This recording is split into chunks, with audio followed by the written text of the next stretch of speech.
All righty. Good morning, everybody. Thank you for joining the ACA Small Business Bootcamp and Resource Collective for this Tuesday, January 19th.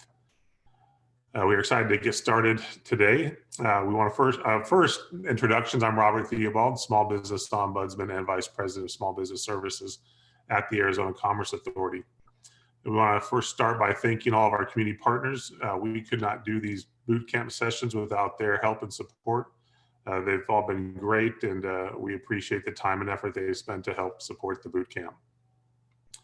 So the Small Business Bootcamp and Resource Collective is designed to help small businesses work through the COVID crisis and return stronger than ever. It is a statewide initiative supported by our community partners, and the Bootcamp and Resource Collective is going to continue on in 2021. We started back in April of 2020, and on our website you can find all those previous sessions. We have over 115 different webinar sessions that you can go back and access and review the information on them and download the materials that were part of them as well. So you can find that on the website listed here for the Small Business Bootcamp. We'll also post that in the chat. Additionally, that website is the one that you went to register for this session. And on that website, we have our Resource Collective. And the Resource Collective is a listing of tools and resources provided by our community partners to help support small businesses. This is just a sample list of some of those items that you'll find. Some things such as employment resource guides, guidance for restaurants, providing dine-in services, manufacturing, construction, etc. There's a lot of great tools and resources available for your business. Additionally, I want to share some updates. Starting today, all lenders will be able to provide PPP loans, all the lenders that are participating in that program. We've got the link right there for the PPP Arizona lender list provided by the Arizona District Office of the SBA. Additionally, I have a couple key links that may help your business. One is a Shuttered Venue Operator Grant Program. There's some information on our website about that program that was created in the stimulus bill, and it is a great program for those event venues. Additionally, the Employee Retention Tax Credit is another great option. It was in the CARES Act last year, and it's continued on for part of 2021. And if your business qualifies, there can be some great potential savings for your business on that tax credit. And as we have more information, both those websites will be updated on both those programs. Additionally, you can stay informed on business guidance, financial resources, and other business items on our COVID-19 Arizona Business Resource website at azcommerce.com/COVID-19. We real quick want to mention some of the ACA's small business programs. We have our small business services. And as you mentioned, we can help navigate with the SBA, SBDC, which is a small business development centers, SCORE, local banking contacts, etc. Our workforce division can help work with small businesses that are looking to hire or upskill their employees. And Arizona MEP, our manufacturing extension partnership, can work with all manufacturers throughout the state to help support them in their growth plans. Additionally, if you're looking to start a side business or start a new business or expand your business offerings, we have our small business checklist. It's an online interactive guide to help identify the local, state, and federal information for licensing, registration, and compliance. It's a great tool as you look to start a business. Lastly, a quick reminder for the state's COVID-19 information and resource page, arizonatogether.org. Lots of great information there from all different aspects related to COVID-19.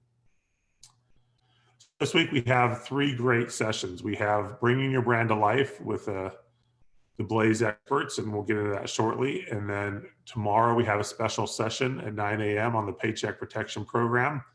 We're excited about that. We have 3 experts that will be on there, including one from the SBA. And then Thursday, we have another great session, Scaling Back Up, Rebuilding a Better Business in 2021. with Chris Ronzio of Trainual. So we're real excited about that session as well.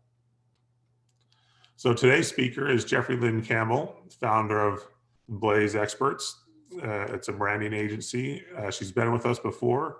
Real excited to have her on here. She's a great person to have on a Tuesday morning after a holiday, because she brings a lot of incredible energy to her presentation.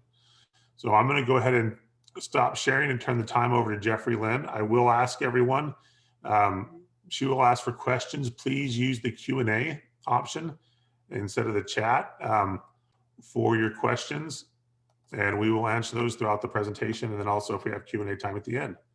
So Jeffrey Lynn, it's all yours. Okay, let's see if we can do this like we practiced. I believe. Are you seeing what you're supposed to see? We are. Wonderful. Hi, everybody. I'm so excited to be with you today, talking about 360-degree brands. Now, what does that mean? That means that on the outside, when you're putting your brand out there and infusing it into everything from your emails to your insider circles and your social media to people who haven't even met you yet, all the way to the service experience, everything has to be consistent and on brand from greeting to goodbye. So first, let me introduce you to my own personal brand and wake you up a little bit this morning.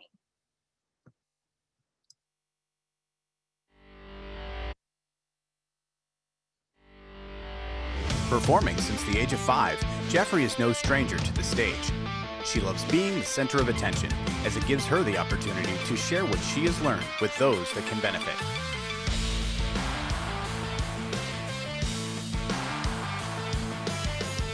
Welcome to AIS. Never one to stay in her comfort zone, Jeffrey Lynn treats life as an adventure and is all in all the time.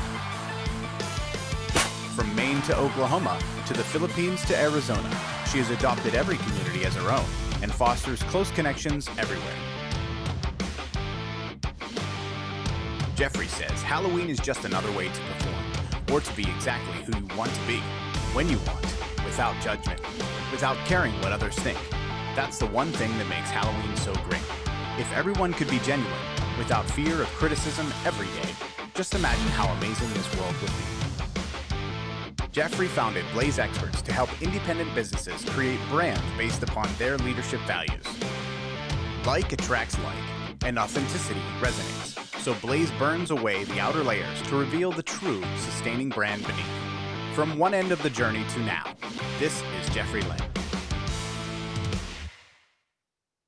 So that is my personal brand, though it is not necessarily my branding agency's brand, though as we go through this, you'll see I'm kind of fiery, so they're really one and the same. And when you start your own and you figure out how to position yourself, you want to start wherever you are. So when you look at the 4 quadrants of your brand consistency, do you have strong brand, first of all? Are you recognizable? Do people get who you are even without seeing your logo? And then, is your messaging consistent? Are you ensuring that what you want to say is relevant and resonating with your ideal customer? We call them your rock stars. So if you can concisely and consistently present your message, along with a unified brand based upon your mission, vision, values, and how you look, then you continue to move up into that upper right quadrant. Now, who lives there? Disney, Ritz-Carlton, Apple, they're all up there. But the rest of us live somewhere else on the quadrant and are moving all of the time. I want you to think about your 360-degree brand like a book. People might come in because of your cover, but they stay because of what's inside, the content, the value, what they get out of it. The same is true for your brand. In solid brand strategy, first we develop what it's going to feel like before we figure out what it's going to look like.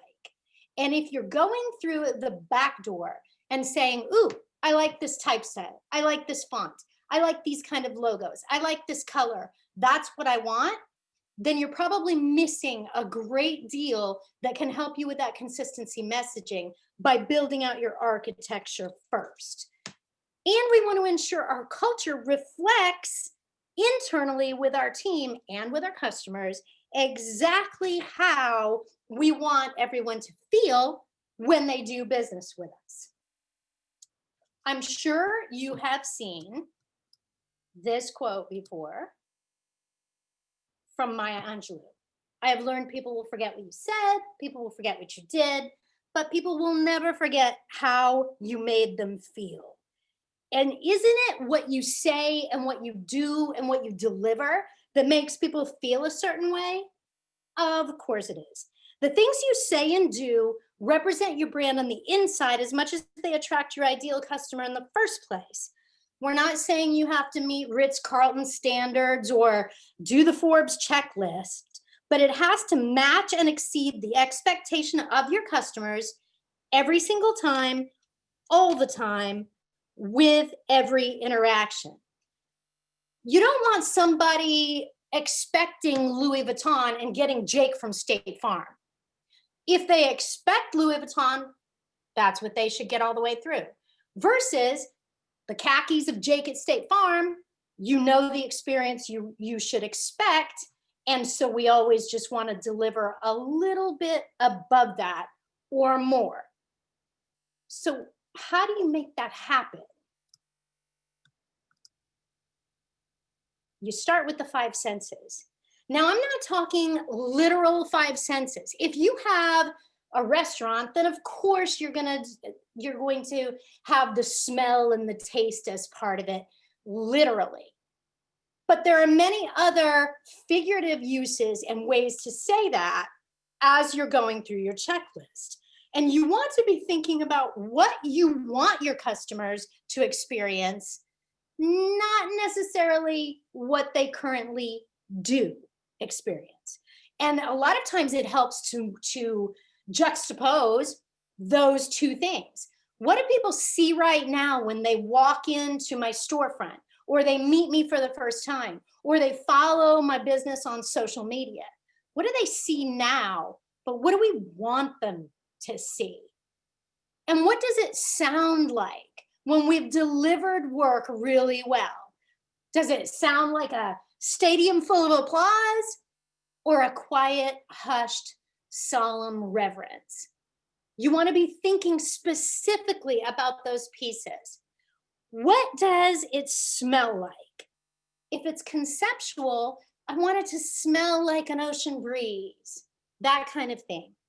Or what do you want it to taste like? Now, this one, for instance, having a branding agency, it's not like people are, getting cookies when they check in at the front desk, right? So we think more in terms of, if you're not a restaurant, think of your brand. Are you a little salty? Are you a little sweet? Of course, you don't want to be bitter at all. I would say that Blaze is spicy, and you could probably get that from working with any of my team. What does it taste like? What is that lingering thing you want people to remember? And touch can also, if you're not a massage therapist or you're not selling big fluffy blankets, touch can be that feel aspect. If people can't touch it, if it's not tangible, then what does it feel like? And you don't really want to say, hey, I want people to feel happy. I want you to get super specific. What kind of happy? This is the time to worry about semantics. It really is, because specific words evoke a visual, an image, a feeling with them. So when you're talking happy, do you want people to feel relieved? Do you want them to feel at ease? Would you like them to be giddy or euphoric? Content, peaceful, quiet, joyful. Think about exactly how you want people to feel, and then incorporate that and infuse it into your brand all the way from the beginning, when they first see you, through their actual experience with you and your company. And by the way, I don't think I gave this to you, Lisa, but I have a brand infusion checklist that I'd be happy to share with everybody too. So I'll give that to you so people can look at and prioritize all the ways they want to infuse their brand into all the pieces of promotion.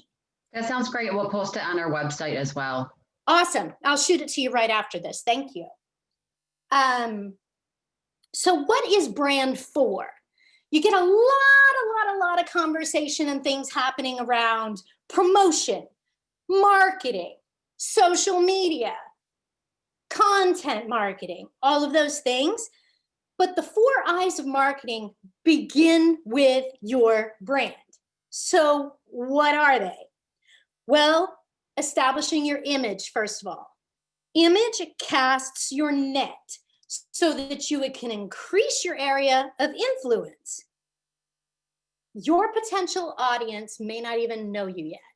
So the first part is that image piece. And marketing really only needs to do these 4 things. Make a foundation for your image, increase your area of influence, allow you to make incredible impact with what you do for and with people. Your brand has impact. It affects growing and ongoing opinions of your business. It helps establish or reestablish your reputation. It happens through the experience during their customer journey. And then they tell people and they tell people and so on and so on and so on. I think I just stole that from an ad. See how impactful advertising can be? And then ultimately it drives income for you, for your customers, for everybody else, however you are impacting them. Positive perception, interaction, opinion, feedback, reviews online, they all help you build new and repeat business. And that's what we're after, because that's the ultimate win for why we work so hard every day. So what does it really do? How is brand important to your ROI? Yes, you can go out and you can buy a beautiful new brand. You can have everything redesigned. You can put new logo wraps on your vans, all of that. But what is the ROI on that? How do you measure it? Well, culture is the heart and soul of an organization. It brings your vision, mission, values, your unique brand promise, what you promise to everyone who experiences your brand in no matter what capacity, and your essence.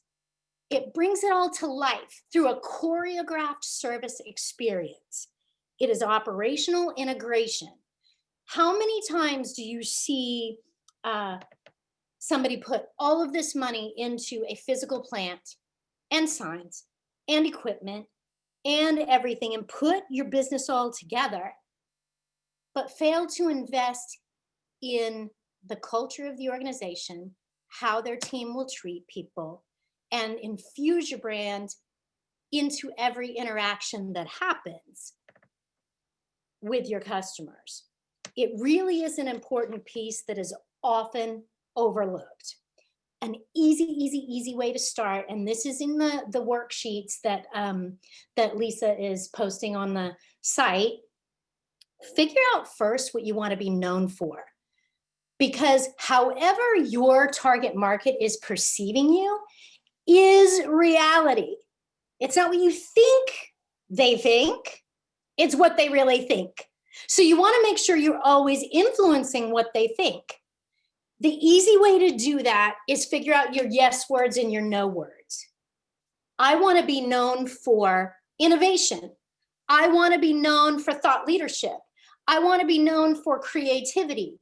I want to be known for seeing past your head into your heart and habits to make sure your brand is perceived the way you want it seen by the people you most want to work with and for.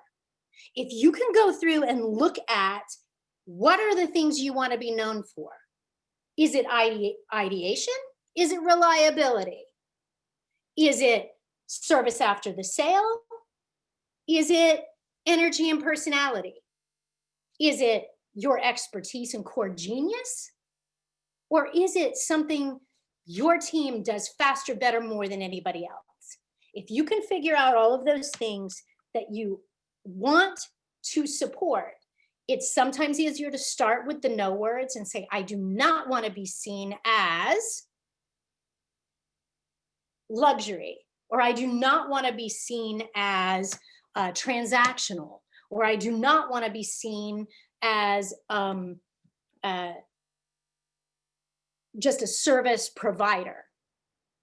So those are the ways that you can look at your yes and no and figure out exactly how you want to infuse your brand into everything.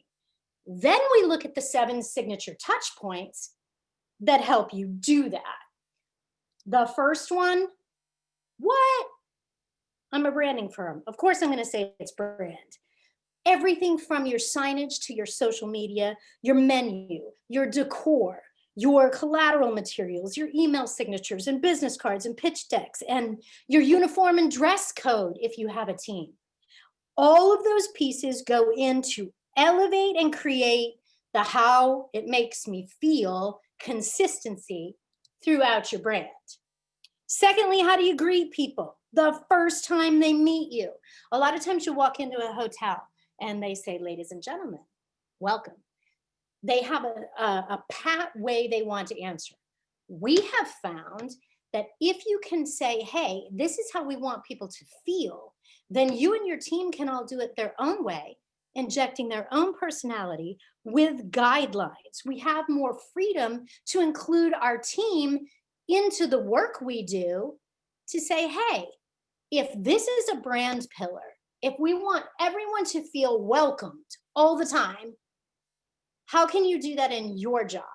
Even if you're the person at the back end of the sale, how can you still make people feel welcome?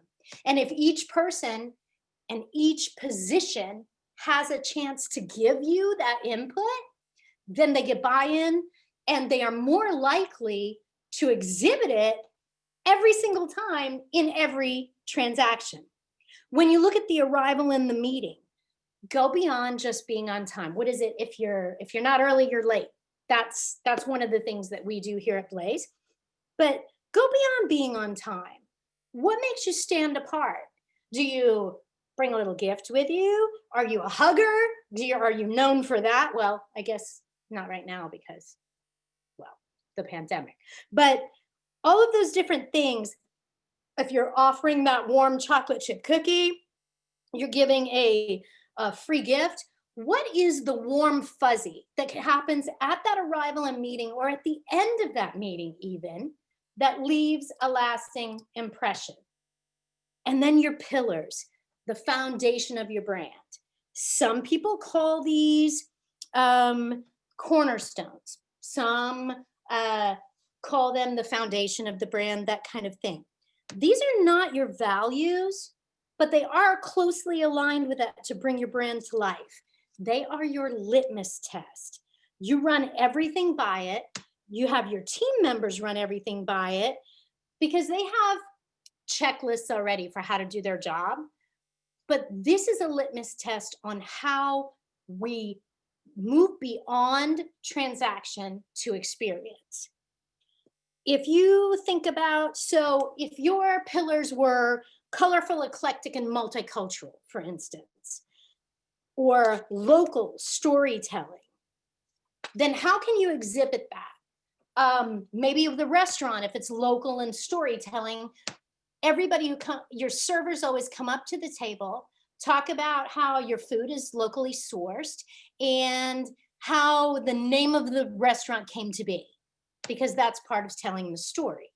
On the other hand, if you are colorful, eclectic, and multicultural, it might be more of a high energy presentation. Your signature cocktails might all have a crazy color to them. Maybe your menu is different kinds of street food from around the world. But you can see how you can infuse whatever you're thinking your brand pillars are into every bit of the brand service experience. Your interaction and delivery. additional suggestions. Maybe you send an email as soon as you get the contract for your new business with your whole team doing a happy dance. These things like this set you up to be able to pull your brand through all of it. Maybe if you are a personal trainer, the first thing you do is go run a mile with your client or walk a mile to warm up even and connect since the last time you've seen them so that you rebuild that connection that's been missing since your last visit. Or if you were a life coach, maybe it's sharing a moment about what has transpired since the last time you talked, your high and low, something to celebrate, something to kick it off on the right. But it can become a signature touch point of yours where when people are referring you business, they're saying, oh my gosh, you should work with this person because this is how I felt when I worked with, and they always start every interaction with X. Those are things that can be personal to share that solidify your brand and help your reputation all the way through. And after the sale or delivery is done, here's usually the most awkward part is payment. And it almost always becomes transactional, but it doesn't have to be. If you have a process, if you know exactly how you want people to feel, you want to put them in a buying environment instead of being sold, then you can set up even the payment transaction to be pleasant and excited. Whoever buys a new car and is not excited about it. Yes, you have that buyer's remorse a minute later. What could you do as a car dealer to change that? So you're still excited about buying that car even when you make that first payment. How can you change how that looks? And then with follow-up and ongoing, how do you re-engage your customers? How do you make sure they know you still care after they already completed the transaction? What can you offer them to help them because you know what's going on in their life to help them their next step? In hospitality, it's a departure, welcoming someone back. They get a little survey afterwards. There's a when would you like to book your next trip, things like that. Think of how you can do that in your own business, in your own brand, in your own personal brand. Work through that. And that takes you to how to do your, I don't believe in them, by the way, elevator speech. Instead of thinking about your elevator speech as, I'm Jeffrey, I'm with Blaze Branding Agency, and I help people X, Y, and Z. And then people are like, ooh, and they go away. Instead, what if you had worked through this and said, I know what I am, I know what we do, and I'm always going to begin with this signature touch point. This is the most important. And then you rework that into a elevator speech that is more about, before you work with me, you might be struggling with X, Y, and Z. But after you work with me, you experience X.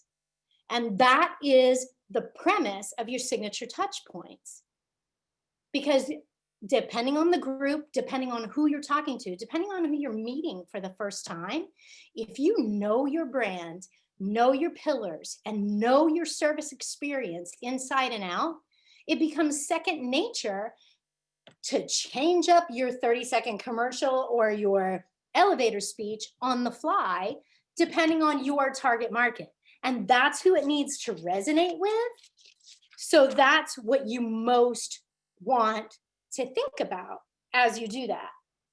Now, if you are DIYing your own brand, you may want to give a listen to our podcast with different things on how to choose colors and design aspects, but also pieces on 360-degree brand, how to shore up your service experience. So you can check us out there. And I believe we are moving into question and answer. Is that right, Robert? Absolutely. So this is a great time to ask Jeffrey Lynn any of your branding questions that you may have. So please post those up in the Q&A box. And A lot of times what people like to work through is, hey, if I'm stuck on my own brand, I don't really understand how to figure out my pillars, or I don't understand how to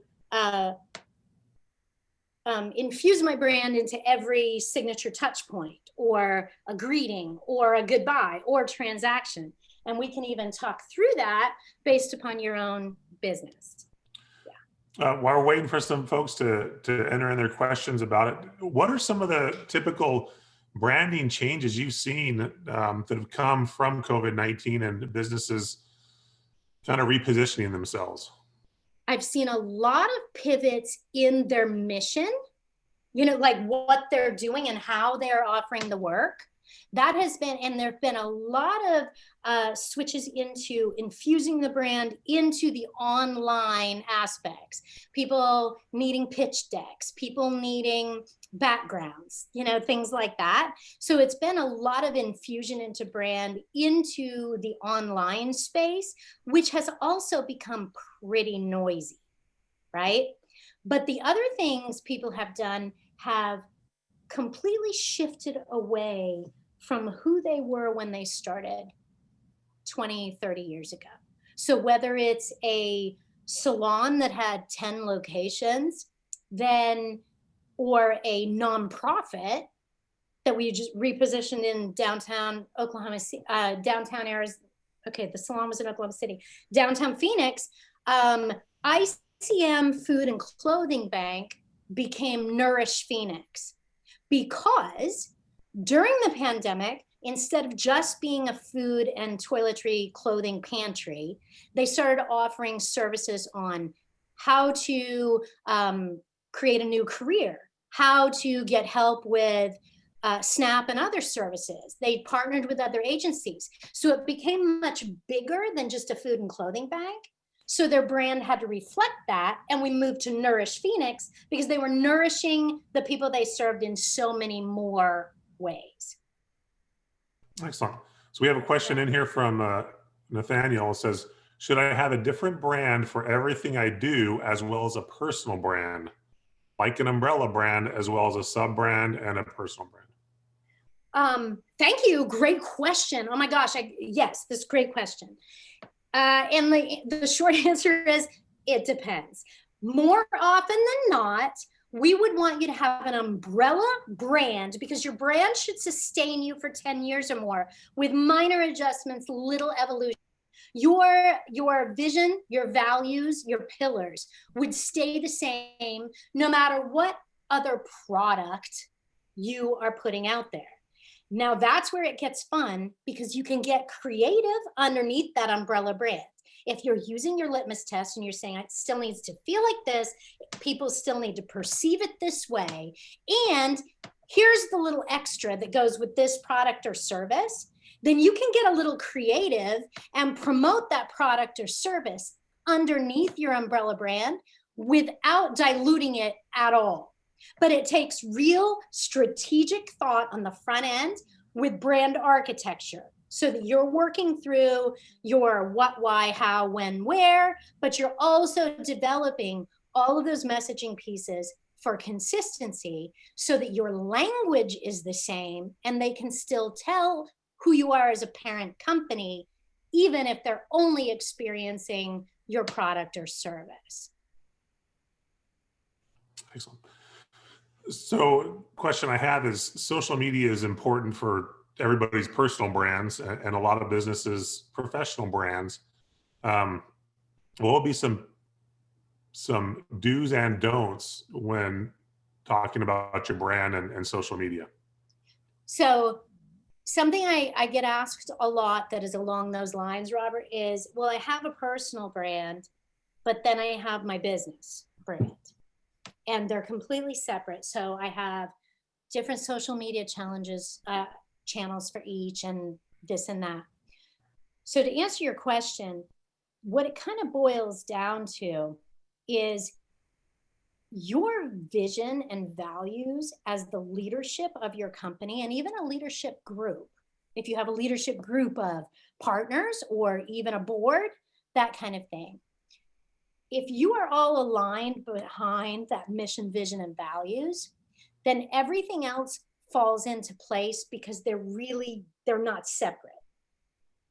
You're married with that. I think the biggest challenge I see on socials when somebody has a personal brand that they're promoting their business, and their business is also promoting their personal brand, but there's a disconnect between the personal brand and the business brand, and people don't know what that is. And I don't think that's intentional. I think it's an unintentional piece because we think about brand as our logo or colors instead of that whole big encompassing reputation. Here's a good one. Think of your brand as a mall, okay? If you have anchor stores, mission, vision, values, then you've got a good start. If you do not have anchor stores, those mission, vision, and values, the mall will close. There will be nothing else that will lease space in there. So, but if you only have anchor stores, mission, vision, and values, and you don't have anything else to support it, people are going to walk into that Sephora and JCPenney, buy their thing, and turn around and leave. They won't hang out in your mall. So what you want to think about is you have your anchor stores, mission, vision, values. Then you have all of the other stores in between that create your mall walkers. Those are your personality, your essence, your style, your delivery, your transactions, your experience, all of that, all through your essence, everything that pulls through your brand and the rest of the mall. And then what you want to think about is your logo, your colors, your music, etc. That is the food court. That's where people hang out. That's what people are most desensitized to. Like they know it the best, they recognize it the best, and they'll hang out in your food court, but they won't stay with you long term if you just have a pretty logo. Everything else has to support that. And you want mall walkers. You want people hanging out in your mall and spending money all the time. Excellent. Again, if you have questions for Jeffrey Lynn about your own, brand situation, please post those up in the Q&A. We'd love to hear from you. One thing I was also thinking of is how can your employees impact your brand, and especially if you hire the wrong employee? Ooh, that's a big one. Wrong employee, when you do brand onboarding for your team, it's often very easy to spot the troublemakers or the people who are either on the wrong seat in the bus or need to get off your bus, right? So when you're working together on what your brand experience is to be, there is a big difference between those who are engaged and willing to buy in and are already aligned with your values and your culture so that they can deliver on your service experience. We worked with a hotel. We were in Sedona. We were working on I think the pillar was above and beyond or something like that. And we were working with the housekeeping staff. Now, there's nothing more difficult, I can tell you, than getting somebody who cleans toilets for a living to care about customer experience. Like they have a checklist of 75 things they have to do just to do their job, right? So getting all these housekeepers in a room and saying, okay, what does above and beyond mean to you? How can you do that for our guests? And each of them worked through this piece. What can I do individually? And we ended up coming to a common agreement, which was broached by this one housekeeper who said, well, I have a story.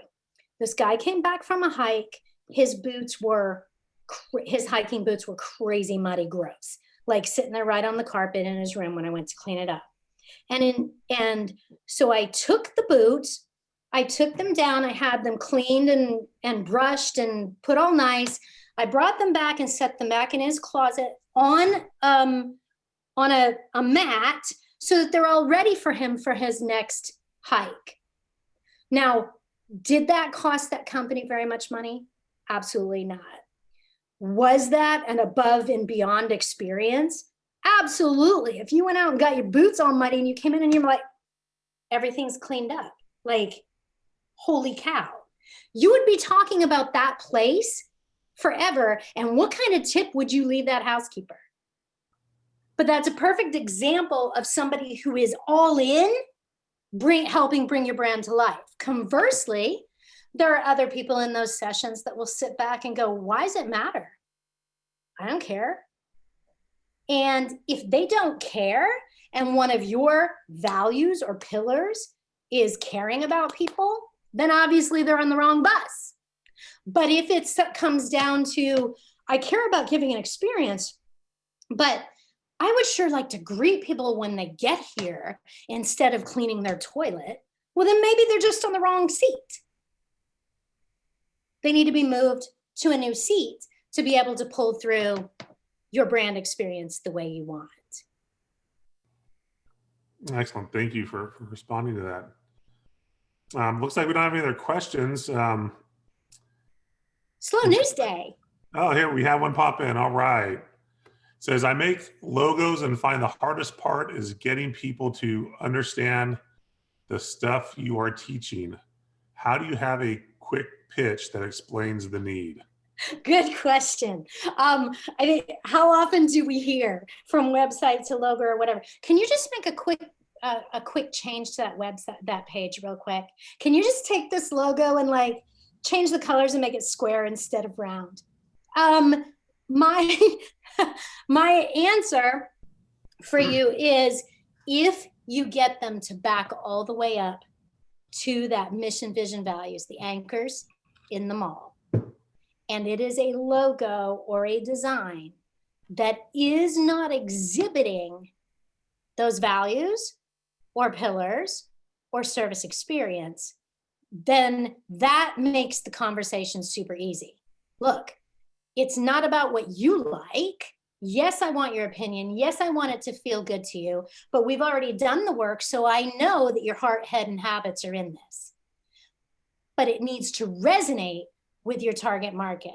And if these are the things that you want to say and you want to be understood, and yet you're going this direction with your design and look, they need to be congruent, not disparate. And so that's an easy way to say, and not to, I have worked through that with someone before, and they said, yeah, but I like that. Okay, well, you like that. So do we need to change the whole brand architecture to reflect that so that greeting to goodbye is consistent, and we have redone the whole thing because of what they liked? I still think it's best to come from the architecture and then build out the design to feel like and look like what your brand should. But there are some times that you can't overcome that, and people like what they like, and it's their brand after all. So all you can do is share your expertise and then collaborate and sometimes compromise if necessary. Excellent. Thank you, Jeffrey Lynn. So no new questions in there. What I'd like to do is, Jeffrey Lynn, give you the last few seconds to make any, share any last minute words of advice, and then we will wrap up this session. Okay. I think the first and foremost, if you have dug down deep and gone through your brand architecture, you can style your brand with a personality that stays there long after you do. For instance, when you go back to that Maya Angelou quote, I always want to think, how do people feel when you enter a room, and how do people feel when you leave it? And not just you as a personal brand, but your brand overall. For instance, Robert, I'm sure you would say, I enter a room and the vibration of the room goes up a little bit because I talk fast and I'm high energy, and that's kind of just how it works. And that is true and authentic and genuine to me. So that is infused into the Blaze brand. But if you can think about what your best friends have said, what maybe the people that you didn't like very much in your past have said. All of those things. What is long lasting? What did your parents say about you, or your parents' friends say about you when you're like out playing in the backyard at 7 years old and people still say it about you today? That is a long lasting, genuine piece of who you are that can be infused into your brand as not necessarily a differentiator, but as a distinction.